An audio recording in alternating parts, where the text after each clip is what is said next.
देखे ना, अब आप पीपल्स पार्टी भी ज्वाइन कर सकते थे, लेकिन आपने फैसला किया नहीं, आपने नून लीग में जाना है। क्या नवाज शरीफ साहब चौथी बार वजीर आजम बनने जा रहे हैं? नहीं नहीं, पीपल्स पार्टी मेरे लिए बड़ी इज्जत की जगह है। आसिफ जरदारी साहब मेरे लिए इंतहाई मोहतरम हैं, बिलावल साहब मेरे लिए इंतहाई मोहतरम हैं। लेकिन आप माशाल्लाह ख़ुद समझदार हैं कि पंजाब की सियासत को सामने रखें, पंजाब के जो हालात हैं या पंजाब में जो लोगों की सोच है उसको सामने रखें। और पीपल्स पार्टी वाला जो पिछली दफ़ा मेरे मुकाबले में था 700 वोट लिए थे उसने, तो अब फिर इस हालात में मेरे लिए वो बहुत काबिल एहतराम है। लेकिन सियासत करने के लिए कुछ आपको हल्के के या आपके शहर के हालात मद्देनज़र रखने पड़ते हैं। अगर आप उनसे आंख चुराएं तो सियासी तौर पे फिर आप फारग हो जाते हैं। लेकिन राज साहब, जरदारी साहब तो कह रहे हैं कि वो मियां साहब को वजीर आजम नहीं बनने देंगे। देखें जी, इससे कहने से फ़र्क नहीं पड़ेगा। अगर इंशाल्लाह मियां नवाज शरीफ अक्सरियत लेंगे, जिसके पास अक्सरियत होगी, पहले भी मियां शहबाज शरीफ साहब के पास अक्सरियत थी तो जरदारी साहब ने खुद उनको वज़ीर आज़म बनाया। अब भी जिसके पास अक्सरियत होगी, जो इंशाल्लाह मियां नवाज शरीफ के पास होगी, तो इंशाल्लाह वो वज़ीर आज़म बनेंगे। जिसके पास अक्सरियत हो, ये एक जमहूरी तरीका है, उसी ने वज़ीर आज़म बनना। अच्छा, आपके मुताबिक नवाज शरीफ साहब वजीर आजम बन जाएंगे, नून लीग फेवरेट है, ऑपोजिशन कौन होगी सर पार्लियामान में? अपोजिशन पीपल्स पार्टी भी हो सकती है, पीपल्स पार्टी हुकूमत में भी जा सकती है, अपोजिशन में भी जा सकती है। इसी तरह मौलाना फजल रहमान साहब भी मेरा ख्याल इंशाल्लाह हुकूमत में होंगे। तो इलेक्शन के बाद सिनेरियो पता चलेगा कि कौन अपोजिशन में जाता है और कौन हुकूमत में। इंशाल्लाह मुस्लिम लीग नून हुकूमत बनाएगी। पीपल्स पार्टी के कितने चांस है कि हुकूमत में इत्तेहाद उसी तरह हो जाए जैसे 16 माह की हुकूमत में इत्तेहाद हुआ पीपल्स पार्टी का? बहुत चांस होते हैं। देखिए, जब अभी ये मूड इलेक्शन का है, इसमें ज़रा तलखियाँ आपको नज़र आएंगी, थोड़े सख्त अल्फाज नज़र आएंगे। जैसे ही इलेक्शन ख़त्म होगा फिर एक दूसरे से मेल मुलाकातें शुरू होगी, अलाइंसेस बनेंगे। उस अलाइंस में ये भी होता है, मैंने कई दफ़ा देखा है कि किसी को सूबा दे दिया जाता है, किसी को वफाक दे दिया जाता है, किसी को गिलगत दे दिया जाता है। तो इस तरह सारी पार्टियों को एडजस्ट करने इस वक्त मुल्क की ज़रूरत है।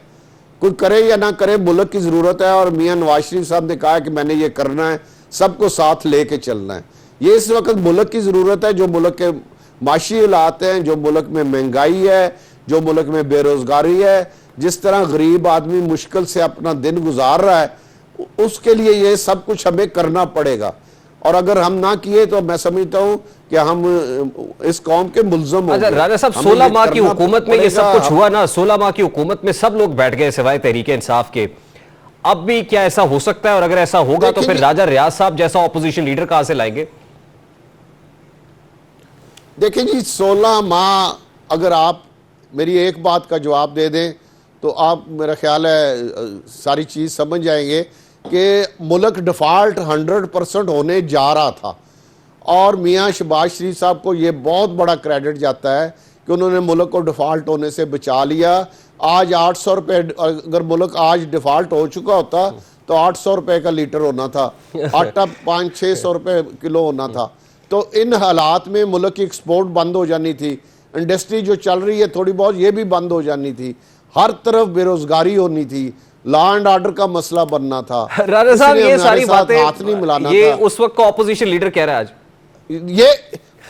ये सारी बातें सर जी, अगर मुल्क डिफॉल्ट नहीं हुआ तो आपको मजाक लग रही है। मैं यही तो डिफॉल्ट होता मैं यही तो कह रहा हूं राजा साहब, आप जैसा ऑपोजिशन लीडर अब कहां से मिलेगा? मिल जाएगा, कोई मसला नहीं। लेकिन आप मुल्क को डिफॉल्ट होने का क्रेडिट आप जरूर शहबाज शरीफ को दें, ये बहुत बड़ा क्रेडिट है। सर, एक क्रेडिट शहबाज शरीफ को और एक क्रेडिट आपको है कि आपने कंसेंसस से care taker prime minister select किया, इलेक्शन कमीशन तक नौबत ही नहीं आने दी। आपको ही बड़ा क्रेडिट है सर। जी बिल्कुल किया है। आपको कोई वज़ीर आज़म साहब से इतराज है तो बता दें। मेरा मैं तो क्रेडिट दे रहा हूं सर। थैंक यू जी। मैं तो कह रहा हूं कि वज़ीर आज़म, और कुछ लोगों का तो ये भी ख्याल है कि केयर टेकर गवर्नमेंट उसी सेटअप की एक्सटेंशन है जो चल रहा था।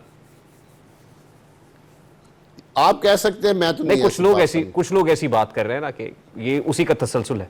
कहने, मैंने आपको पहले बताया ना, कहने का और तनकीद करना तो हर किसी का राइट है, वो कर सकता है। हम इस पे क्या कह सकते हैं। अच्छा राजा साहब, क्विकली ये बताएगा, इस्तेहकाम पाकिस्तान पार्टी हो, पीटीआई पार्लियामेंटेरियन, फैसल वाडा साहब का ये ख्याल है कि ये सारे नून लीग के साथ मिलके हुकूमत में होंगी, इस्तेहकाम पाकिस्तान पार्टी भी और पीटीआई पार्लियामेंटेरियन भी, ये तासुर दुरुस्त है? देखिए जी, इलेक्शन तक तो मुस्लिम लीग नून पंजाब में कोई अलायंस नहीं कर रही। इलेक्शन के बाद हर चीज़ मुमकिन है। मैं कहूँ कि ये नहीं हो सकता, वो नहीं हो सकता, सब कुछ हो सकता है। कुछ भी अलायंस बन सकता है, कुछ भी हो सकता है इलेक्शन के बाद। अभी ये कहना कि हम ये नहीं करेंगे, वो नहीं करेंगे, हमने सिर्फ एक काम करना है कि पाकिस्तान के गरीब आदमी को रिलीफ देना है। इसके लिए हमें जो भी अलायंस बनाना पड़ा, जो भी करना पड़ा, तो राजा साहब इलेक्शंस कब तक मुमकिन है? साहब वो करेंगे। इलेक्शंस कब तक मुमकिन है? इलेक्शन इंशाल्लाह मैंने कहा हुआ है कि फरवरी का पहले दूसरे हफ्ते के दरमियान होंगे। आप देखिएगा उसी दौरान होंगे इंशाल्लाह। राजा रियाज साहब बहुत बहुत शुक्रिया। पाकिस्तान मुस्लिम लीग नून के रहनुमा राजा रियाज साहब हमारे साथ मौजूद थे। Let's take a very quick short break. Supreme Court of Pakistan में आज इंतहाई अहम केस फैजाबाद धरना केस पर नजरसानी दरखास्तों की समाअत हुई है। उस पर जस्टिस काजी फायजीसा के बड़े इंपॉर्टेंट रिमार्क्स और $1 बिलियन क्वेश्चन तो ये है, फैजाबाद धरना रिपोर्ट पर अमल दरामद कौन कराएगा, क्योंकि हुकूमत की जो फैक्ट फाइंडिंग रिपोर्ट है उस पर भी खासे तहफ़्फ़ुज़ात का इजहार किया गया है सुप्रीम कोर्ट ऑफ पाकिस्तान की जानिब से। ब्रेक लेते हैं, ब्रेक के बाद वापस आएंगे, इस इंपॉर्टेंट केस पर बात करेंगे ब्रेक के बाद।